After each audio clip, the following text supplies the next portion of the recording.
So you've got a computer problem. Maybe it's running slow. Maybe you got a weird pop-up. Maybe it just won't turn on. And you're thinking, should I just bring it to Best Buy? Let Geek Squad handle it? I'm Daniel. I've been repairing computers in Los Angeles for 23 years. Today I'm going to give you the straight answer. The biggest issue with Geek Squad isn't competence, it's incentives. Their job ultimately is to move product. I put in a $60 solid-state drive, and it ran like new. That client almost spent $800 on a computer they didn't need. An independent tech, especially one who does house calls, can often look at your machine the same day. If you bought a product at Best Buy and it's having issues within the protection window, Geek Squad is absolutely the right call. Question 1.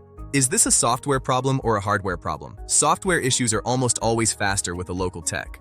2. How old is the computer? Anything under 6 years old is almost certainly worth repairing rather than replacing. 3. Do you need it back fast? If yes, a local tech who does on-site visits is almost always quicker, no waiting in line. If you want a straight answer about your computer, I do free estimates and I come to you. Link in the description. Subscribe for more.